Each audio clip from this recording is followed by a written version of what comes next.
Pablo, Silvano y Timoteo, a la iglesia de los tesalonicenses, en Dios Padre y del Señor Jesucristo. Gracia y paz sean a vosotros de Dios nuestro Padre y del Señor Jesucristo. Cuando pensamos en el inicio de lo que es una carta bíblica, muchas veces asumimos que se trata simplemente de un saludo formal.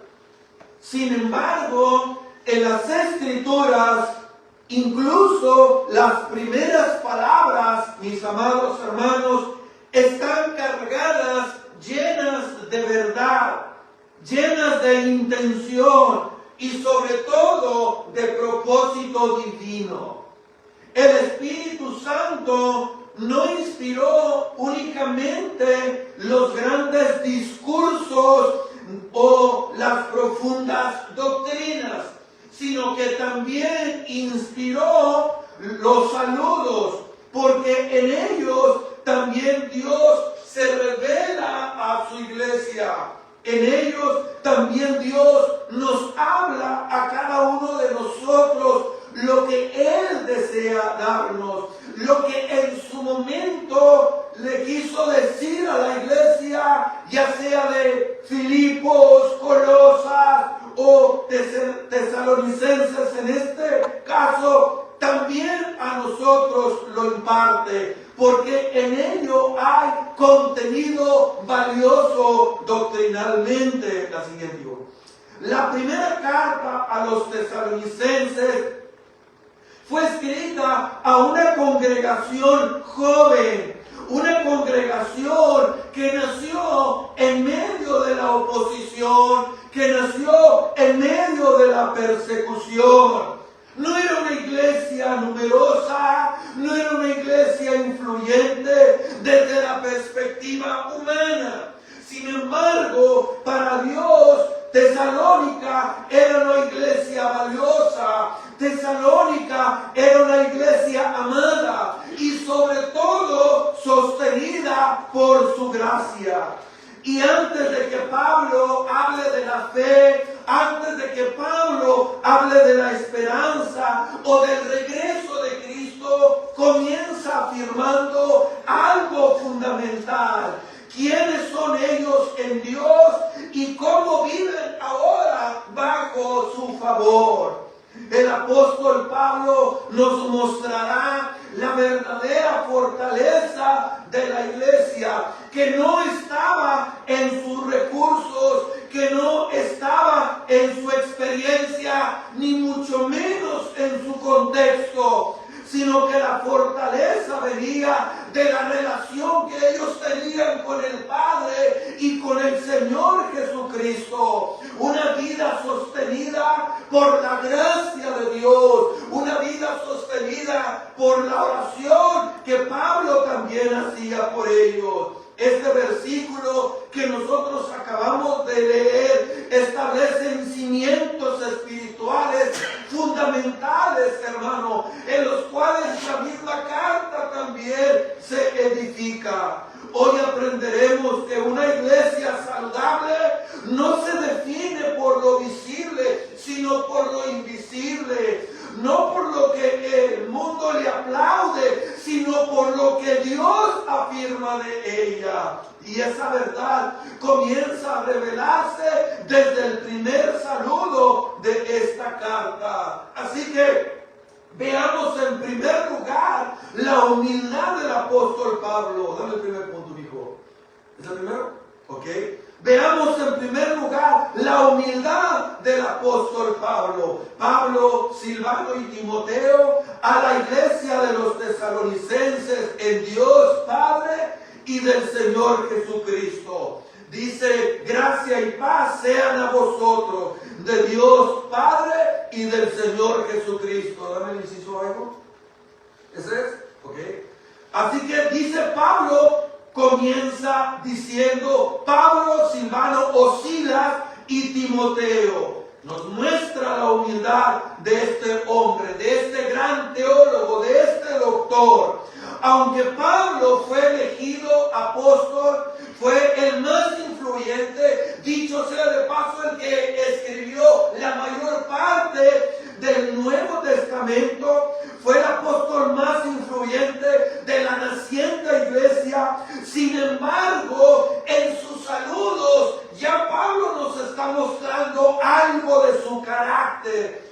Nos muestra su humildad, nos muestra en este saludo, no se identifica como apóstol, no se identifica como doctor, no, más bien simplemente Pablo, Silvano y Timoteo. Es todo lo que este hombre hace. Hoy en día hay muchos siervos que hasta se molestan si no les llaman doctor, hasta ahora van más allá, quieren que se les llame profeta o apóstol. Tremendo lo de hoy en día. Pablo no nos muestra eso de su carácter. Él simplemente dice Pablo a secas. Al parecer, en la iglesia de Macedonia, su apostolado nunca se cuestionó. Porque ni en sus cartas a la iglesia de Tesalónica, ni en la carta a la iglesia de Filipos, comienza identificándose como apóstol.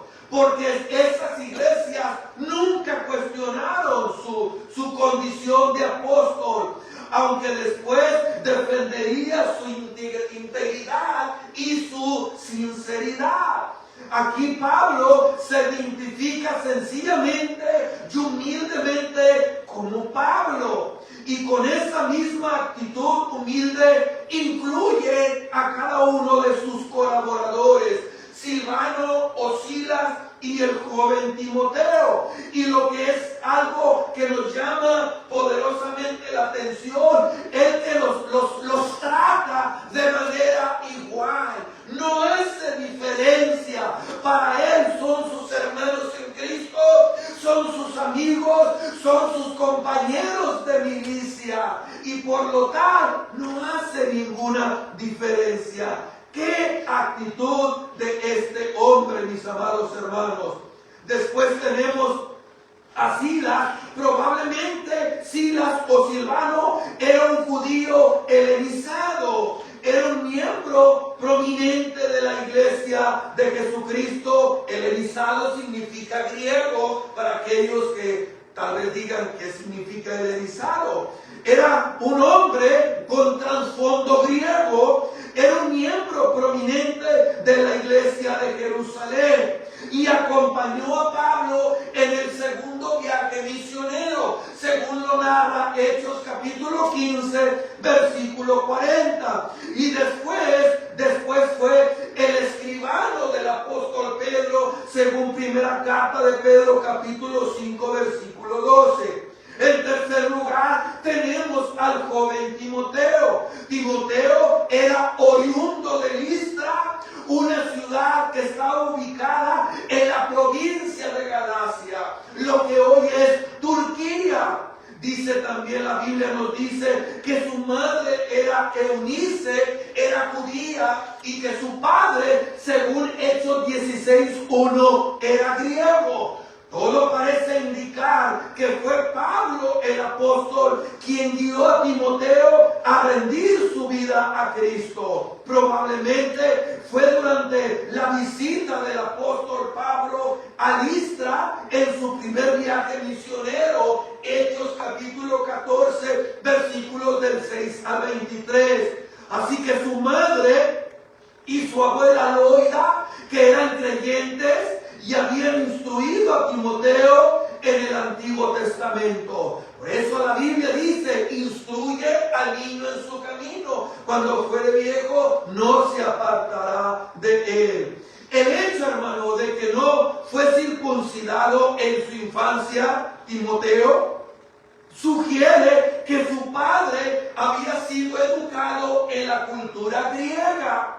Una cosa que contribuyó mucho en el ministerio más adelante de este joven fue el hecho de su madurez espiritual y su ascendencia judeo-griego, porque eso lo haría apto para llevar el evangelio con Pablo al mundo gentil. Lo que parecía un tropiezo de no ser de padre judío, eso a este joven le abriría puerta para llevar el evangelio con efectividad al mundo gentil, con el propósito de que Timoteo no fuera piedra de tropiezo ante los judíos, en especial en Galacia, donde Pablo tuvo los problemas con los judaizantes. Así que Pablo decidió, según Hechos 16 del 1 al 3, circuncidar a Timoteo. Cuando Pablo escribió la epístola a los filipenses, el joven Timoteo había sido compañero el más fiel del apóstol Pablo. ¿Y cómo se dirige Pablo a Timoteo? ¿O cómo se refiere el apóstol a él? Dice 1 Timoteo 1:2, verdadero hijo en la fe. Segunda de Timoteo 1:2, mi hijo amado. Primera de Corintios 4:17, mi hijo amado y fiel en el Señor. Cuánto cariño y cuánto amor de Pablo por este joven. Así que estos hombres conocían bien a los creyentes de Tesalónica. Fundaron la iglesia de Tesalónica, según lo vimos la semana pasada, Hechos 17:4. Y después Timoteo verificó que éste estuviera bien y llevó un informe positivo a Pablo, quien se encontraba ya en el ocaso de su vida. Primera de Tesalonicenses 3:6. Pablo incluyó los nombres de sus colaboradores en el saludo porque los tres apreciaban mucho a los hermanos de Tesalónica. Así que lo siguiente dijo, el saludo de Tesalonicenses 1:1 nos recuerda, iglesia, que el liderazgo cristiano auténtico se expresa en humildad, se expresa en compañerismo y se expresa en tercer lugar en amor por la iglesia. Hoy en día hay muchos líderes siervos que se les ha subido. Se les ha olvidado las palabras de Cristo, siervos inútiles somos. Somos, hermanos. Hoy en día, desgraciadamente, ha caído eso en muchos cristianos. Se les ha olvidado de dónde Cristo los sacó. No, hermano. El verdadero liderazgo cristiano auténtico se expresa en humildad, compañerismo y amor por la iglesia. Es lo que vemos en la actitud del apóstol Pablo. Pablo, aun siendo apóstol, no se presenta con títulos, sino como un hermano. No camina solo, sino acompañado de Silvano y Timoteo, a quienes trata como colaboradores, no como subordinados, colaboradores. Esto, iglesia, nos desafía en el día de hoy. Servir sin necesidad de reconocimiento, confiando en que nuestra identidad está en Cristo, no en los títulos. En Cristo, valorar el trabajo en equipo dentro de la iglesia, entendiendo que el avance del evangelio no depende de una sola persona, sino de hombres y mujeres fieles que caminan juntos con el Señor. Invertir en otros, como Pablo lo hizo con Timoteo, formando a la siguiente generación con paciencia, con ejemplo y amor. Amar genuinamente a la iglesia, no como un proyecto, sino tampoco como un modus vivendi, sino como un pueblo al que sirve y por el cual se da la vida. En pocas palabras, este texto, este primer versículo nos enseña que Dios usa siervos humildes, relaciones profundas y corazones comprometidos para edificar su iglesia. Eso es lo que nos enseña. En segundo lugar, hermano, lo siguiente. Veamos la iglesia de los tesalonicenses. Pablo, Silvano y Timoteo a la iglesia de Tesalónica o tesalonicenses. Vamos a definir, hermano, lo que significa la palabra eclesia en griego.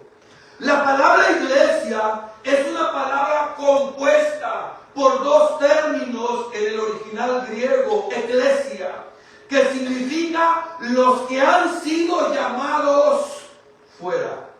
Eso es lo que significa eclesia. Los que han sido llamados fuera. Era una palabra muy común en los días del apóstol Pablo, tanto para los judíos como para los de la cultura grecorromana. Había una versión en el Antiguo Testamento que fue traducida del hebreo al griego, donde la palabra eclesia era usada para referirse a la asamblea general del pueblo de Israel. De manera que el apóstol Pablo, identificando a la iglesia aquí como el pueblo del nuevo pacto, la iglesia es el Israel de Dios del nuevo pacto. Por otra parte, en la cultura grecorromana, la iglesia era la asamblea de ciudadanos que tenían derecho a voto y que se reunían para tratar asuntos concernientes al crecimiento, a la política de la ciudad. Así que la iglesia era una asamblea debidamente convocada con propósito. De manera que cuando Pablo habla de la iglesia en Tesalónica, está usando un término que era sumamente conocido, sumamente familiar, tanto para los judíos como para los griegos, porque ya sabía lo que significaba. La siguiente, hijo. Así que la iglesia de Tesalónica era una iglesia diferente. Esta asamblea en Tesalónica era muy particular, era única en el mundo. La pregunta es, ¿por qué? Porque estaba compuesta de personas que habían sido convocadas por Dios, llamadas por Dios, cuyas vidas estaban arraigadas, cuyas vidas estaban cimentadas en Dios. Esta era la iglesia de los tesalonicenses. Y eso llama la atención, porque en casi todas las cartas de Pablo, él mencionaba la ciudad. Por ejemplo, la iglesia de Dios que está en Corinto, la iglesia de Dios que está en Filipos. Pero esta era la iglesia de los tesalonicenses, en Dios Padre y del Señor Jesucristo. Mis hermanos, la iglesia no es simplemente un cuerpo de hombres y mujeres que poseen algunas creencias en común y que se reúnen de vez en cuando para llevar a cabo ciertas ceremonias o ciertos rituales religiosos. No es eso la iglesia. La iglesia es una asamblea de personas que han sido llamadas por la gracia de Dios para salir fuera del mundo, para dejar de pertenecer a un sistema mundanal totalmente impío y pertenecer ahora a la iglesia de Cristo. ¿De qué se compone la iglesia? De hombres y de mujeres que pertenecen a otro reino, al reino de Cristo. Hombres y mujeres que pertenecen a otra ciudadanía, a la ciudad celestial. Hombres y mujeres que tienen otro rey, Jesucristo. Eso es la iglesia. Personas que han sido unidas a Cristo por la fe. Personas cuyas vidas, como dice Colosenses capítulo 3, versículo 3, están escondidas con Cristo en Dios. Así que Pablo escribe esta carta con la confianza de que se estaba dirigiendo a una verdadera iglesia. Estos creyentes en Tesalónica se habían convertido de los ídolos a Dios para servir al Dios vivo y verdadero, como Pablo lo mencionó más adelante en el capítulo 9 de este mismo versículo 9 de este capítulo 1. Así que la mayoría de ellos, la mayoría de los hermanos de Tesalónica tenían un trasfondo pagano, pero habían abandonado todos sus ídolos para creer, para confiar únicamente en Cristo como aquel que es uno con el Padre y que los con el Padre. Así que ellos aceptaron por la fe que Jesús es el Cristo, el Hijo del Dios viviente. Ellos aceptaron por la fe que ese Jesús, que estos misioneros les predicaban, no era otro que el Dios encarnado, la segunda persona de la Trinidad, que se hizo hombre para morir por nosotros en una cruenta cruz. Es por eso que Pablo se refiere a Jesús como Señor. La iglesia de los tesalonicenses en Dios y Padre y del Señor. Y esta palabra griega, hermano, era equivalente a la palabra Adonai que se menciona en el Antiguo Testamento. Y la palabra Adonai es la palabra Señor, es la palabra amo, es la palabra dueño, es la palabra Señor. Estos creyentes en Tesalónica estaban arraigados, estaban cimentados en el Padre y en el Hijo. A la iglesia de los tesalonicenses, en Dios Padre y del Señor Jesucristo. Oh, mis amados hermanos, ¿qué nos enseña esto? Que la iglesia de Cristo no es ningún club social en la cual se viene a estrenar las mejores prendas, en la cual se viene a socializar. No, querido, no. La iglesia de Cristo es un milagro. Hermano, es un milagro ser parte de la iglesia. No es un club social, es un milagro ser parte de la iglesia.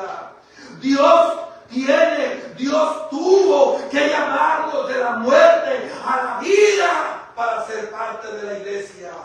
Porque como dice Efesios 2, ustedes y yo estábamos muertos en delitos y pecados. Eran los hijos de ira, alejados de la ciudadanía, de los pactos, de las promesas. ¿Y qué tuvo que hacer Dios? Llamarnos de la muerte a la vida. Dios tuvo que abrirnos los ojos para ser parte de la iglesia. Dios tuvo que regenerarnos para ser parte de la iglesia. Dios tuvo que darnos una nueva vida en Cristo para ser parte de la iglesia. Por eso es que la iglesia es un milagro, no un club social. Un milagro. Para yo poder creer en Cristo, el poder que resucitó a Cristo de los muertos, tuvo que resucitarme a mí. Y eso, iglesia, es un milagro. Amén. Eso es un milagro. Es un milagro ser parte de esta iglesia. Recuerde que Pablo era judío y que perseguía a los cristianos, porque él estaba completamente convencido de que Cristo era un impostor, pues era lo que a él le habían enseñado. Hasta que llegó a Damasco, en ese camino, ese mismo Jesús le abrió los ojos a Pablo. Cristo tuvo misericordia de este hombre y le abrió los ojos para que se diera cuenta quién era Jesús, al que tanto aborrecía. No era otro que el Dios encarnado, la segunda persona de la Trinidad. Ese es el poder de Dios, ese es el poder del Evangelio. Por eso después dijo en Romanos 1:6 que el Evangelio es poder de Dios. Dios convierte a paganos y a perseguidores en cristianos. Y todo eso, como dice Efesios 1:5, por el puro afecto de su voluntad. De ahí las palabras de bendición que Pablo pronunciara sobre esta iglesia. La iglesia de los tesalonicenses, en Dios Padre y en el Señor Jesucristo. Gracias a vosotros. Paz. La siguiente. Así que Pablo continuó el saludo con su usual gracia y paz sea a vosotros. Gracia y paz. ¿Por qué gracia y paz? Porque la gracia es ese aspecto bondadoso del carácter de Dios que lo mueve a favorecer personas que merecen todo lo contrario, que merecen la ira, que merecen el infierno, que merecen el juicio. Eso es la gracia de Dios. La gracia, hermano, es un favor inmerecido.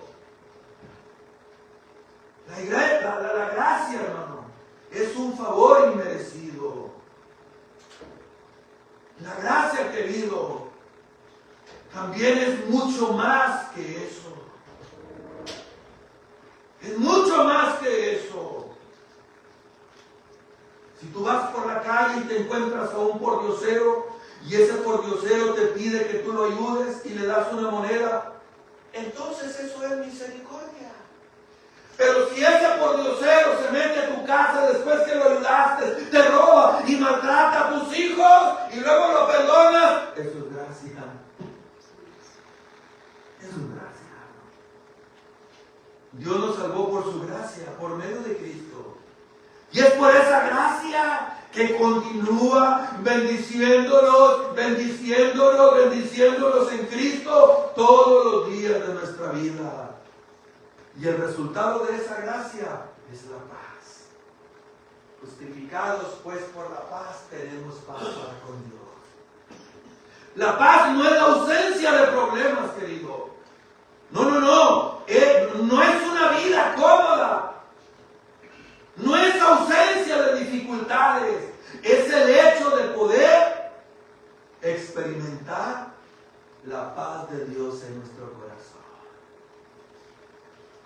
Porque tú puedes estar lleno de problemas y tener paz en Dios. Porque la paz de Dios, dice Filipenses 4, sobrepasa todo entendimiento. Todo entendimiento. ¿Recuerdan ustedes, hermanos? Número 6, la bendición sacerdotal. Jehová te bendiga y te guarde. Jehová haga resplandecer su rostro sobre ti y ponga en ti paz.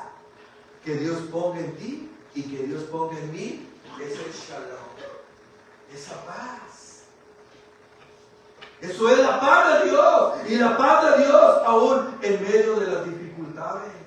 Dios nos reconcilió con Él al perdonar todos nuestros pecados, al aceptarnos en su familia, en la familia de la fe, de manera que ahora tú y yo podemos experimentar el bienestar, no de los 65 y más, no, el bienestar de saber el Dios del cielo ha dejado de ser nuestro juez para venir a ser nuestro Padre. Aleluya.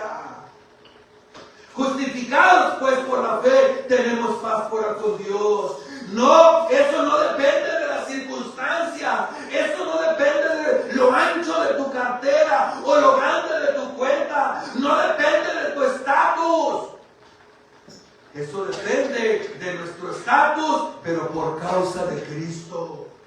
Disfrutamos de la paz de Dios por la gracia de Dios, porque en su infinita bondad Él ha querido hacernos partícipe de ese eterno bienestar, de esa comunión con Él y estar amparados con Él y vivir bajo su cobertura. Eso es la gracia de Dios. Aleluya, hermano. Y los beneficiarios de esa gracia, los únicos que deben ser admitidos en la membresía, es una iglesia local. Es una iglesia local. Todos los que vienen a ser parte. Por supuesto, hay algo que no debemos pasar por alto, presidente. ¿Y qué no debemos pasar por alto? Que no existe ninguna metodología que nos garantice que ningún inconverso va a venir a formar parte de la iglesia. Porque así como hay trigo, hay cizaña. No hay ninguna metodología. Siga estos pasos y le va a garantizar que ningún inconverso va a ser parte de su iglesia. No. Eso no existe. No hay. Es parte, hermano, del propósito de Dios. En la iglesia primitiva, Pedro bautizó a Simón el mago. Lo bautizó. Y Pablo escogió a Demas como uno de sus colaboradores. Y Demas no era creyente. Y uno se pregunta, ¿y a poco Pablo? Pablo, el doctor, ¿a poco no tuvo discernimiento para darse cuenta de que Demas no era verdadero cristiano? ¿No tuvo discernimiento? ¿O por qué el Espíritu Santo que le reveló otras cosas, no le reveló que Demas no era cristiano, que era un falso. Porque Dios en su soberanía quería que en el Nuevo Testamento Pablo escribiera una carta diciendo: os saluda Demas, mi colaborador. Y en otra carta tuviera que escribir: porque Demas me ha desamparado amando más este mundo.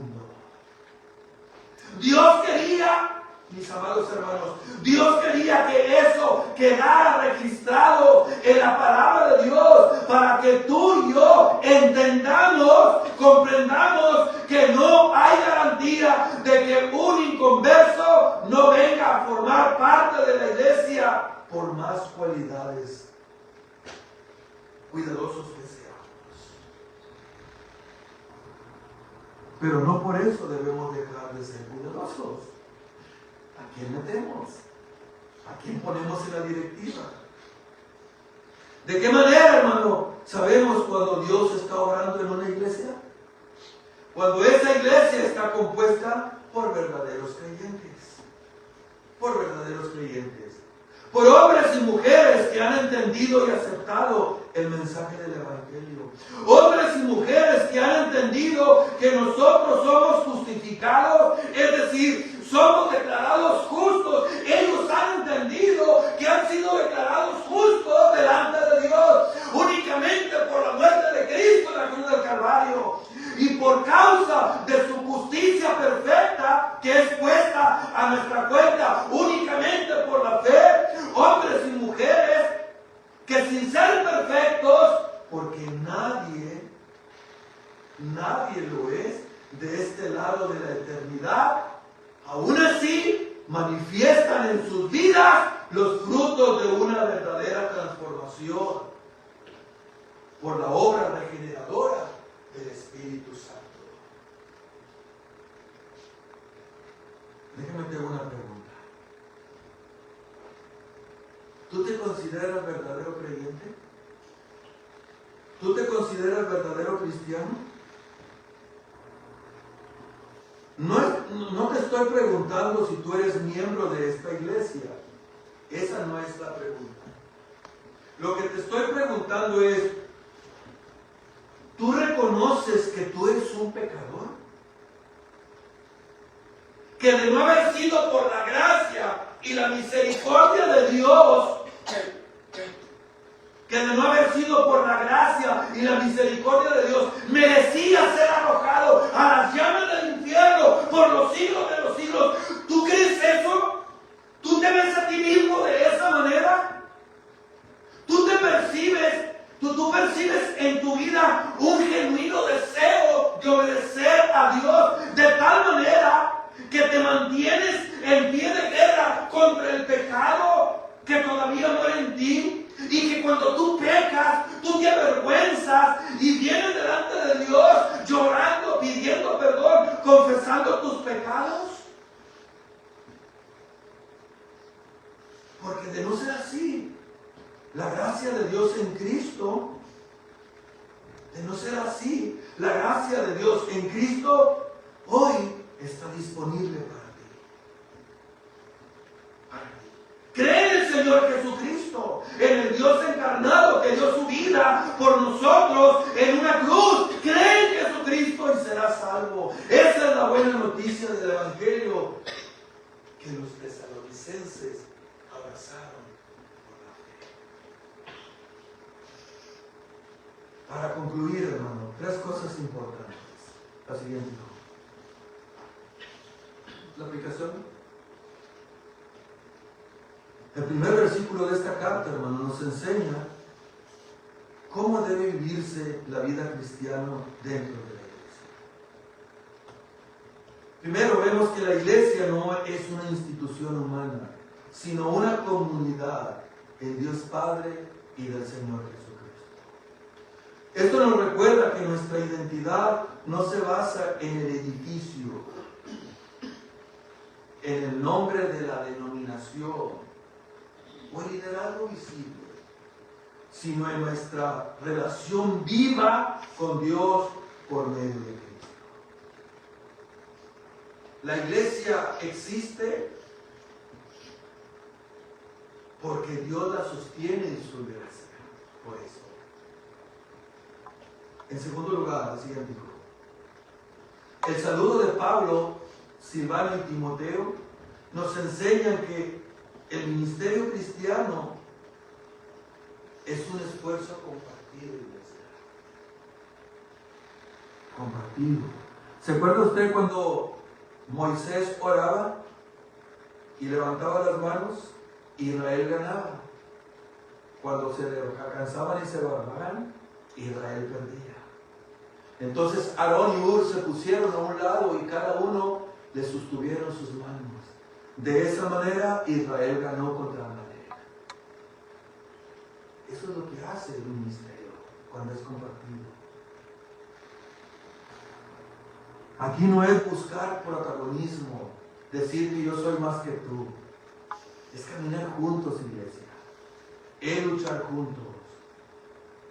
Esto nos llama a abandonar el individualismo espiritual y a servir con un espíritu de colaboración, reconociendo que cada creyente tiene un lugar y un propósito en el cuerpo de Cristo. Tercero, lo siguiente. Pablo no apela a la autoridad apostólica, sino que se presenta con humildad y cercanía. Esta aplicación es clara. El verdadero liderazgo espiritual no se impone con títulos, se gana con integridad, con humildad, servicio, amor constante por la iglesia. Finalmente, la siguiente. El deseo de gracia y paz nos recuerda que la vida cristiana comienza y se sostiene por la gracia de Dios, y que el resultado de esa gracia es una paz que sobrepasa todo entendimiento. Aún en medio de la persecución, de la prueba, de la incertidumbre, como la que vivían los tesalonicenses, ellos tenían el shalom de Dios. Así que la práctica de ese texto, hermano, nos enseña a vivir conscientes de que pertenecemos a Dios y a Cristo. Servir en la iglesia con humildad y un espíritu en equipo. Liderar y seguir con amor, no con orgullo y arrogancia. Depender cada día de la gracia de Dios y descansar en su paz. Una iglesia arraigada en Dios y guiada por la gracia de Dios y unida por amor es una iglesia que permanece firme. En conclusión, hermanos, la siguiente cosa. ¿Es la conclusión? Es un privilegio, hermano, enorme ser parte de la iglesia. ¿Amén? Es un privilegio. Hay una conexión entre Dios y la iglesia que no existe con ninguna otra institución en el mundo. No hay nada más hermoso y más importante que la iglesia de Cristo. Pablo quiere que estos hermanos, despreciados por el mundo, tratados con hostilidad por los incrédulos, aprecien el privilegio que el Señor les había dado de ser parte de una asamblea tan especial como la iglesia. Ellos no eran dignos de lástima, como tampoco lo somos nosotros. Mi hermano, mi hermana, yo no sé por lo que usted pueda estar pasando en este día. No sé por lo que tú puedas estar atravesando, o los que nos siguen. Yo no lo sé. Yo sé que los cristianos sufren. Y que son despreciados de una forma u otra. Pero aún así, ellos no son dignos de lástima. No, hermano. Porque nosotros somos miembros de la familia de Dios. Nosotros pertenecemos a la iglesia de Dios vivo y verdadero. Y eso es un privilegio. Es un privilegio. La siguiente. En segundo lugar, hermano, esto también significa que un verdadero creyente, un miembro del cuerpo de Cristo, No se puede perder. Porque nuestra vida eterna está escondida con Cristo en Dios. ¿Cómo se puede perder un cristiano? Un verdadero cristiano. Escucha lo que dice Cristo en Juan 10:27. Mis ovejas oyen mi voz. Y yo las conozco y me siguen. Y la palabra conozco habla de relación, relacional, no intelectual. Hay una relación. Yo las conozco y me siguen.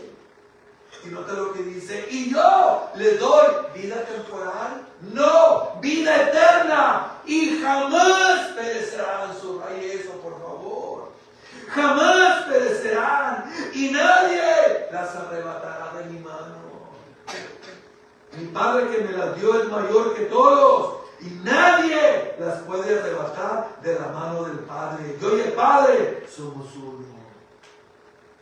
Es imposible, hermanos, totalmente imposible que un verdadero creyente se pierda y termine en el infierno. Eso es imposible, porque el Padre y el Hijo nos han abrazado a su corazón para que nunca, nunca nos apartemos de ahí.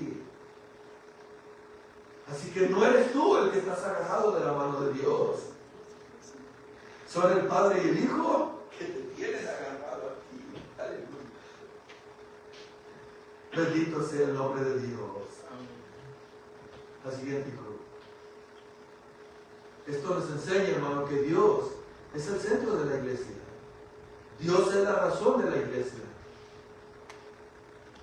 Es nuestro privilegio pertenecer a la iglesia. Somos inmensamente bendecidos. Lee Efesios 1. Por ser parte de esta asamblea tan especial. Por ser parte, por poder congregarnos como iglesia hoy. Estrella de Belén cada domingo. Pero esta iglesia, querido, existe por la gracia de Dios y para la gloria de Dios. Como describe Pedro a la iglesia. ¿Cómo la describe en su primera carta? Él dice, escuchen lo que dice Pedro. Somos linaje escogido, real sacerdocio, nación santa, pueblo adquirido por Dios, para que anunciéis las virtudes de aquel que nos llamó de las tinieblas a su luz admirable. Mantengamos, hermano, entonces la centralidad de Dios, la centralidad de su palabra, la centralidad de la adoración, como lo aprendimos en la mañana, por la gloria de Dios, para la edificación de nuestras almas y para la salvación de los perdidos. Que el Señor nos ayude, nos dé la gracia, que mientras usted y yo avanzamos y avanzamos por esta carta, mis amados hermanos, a crecer, a tener aprecio, amor por esta iglesia, y a la vez aprendamos lo que implica ser iglesia en medio de este mundo hostil, lo que implica en el que tú y yo, como le dijo Pablo a los filipenses, resplandecéis como un faro de luz en una oscuridad. Eso fue lo que le dijo Pablo a los hermanos de Filipos, resplandecéis como luminares. Eran perseguidos por los cristianos, por los impíos, había problemas, divisiones, predicaban el evangelio por molestar a Pablo, por hacerlo sentir mal. Era una iglesia sumamente pobre, literalmente, y aún de su pobreza le dieron a Pablo una ofrenda. Y aún en medio de ello, Pablo le dice, resplandezcan como luminares. En una cultura sumida en el paganismo. Oh, amados hermanos, que Dios nos ayude a que comprendamos todas estas verdades y las apliquemos en el día a día. Amén, iglesia. Amén. Póngase de pie en esta tarde.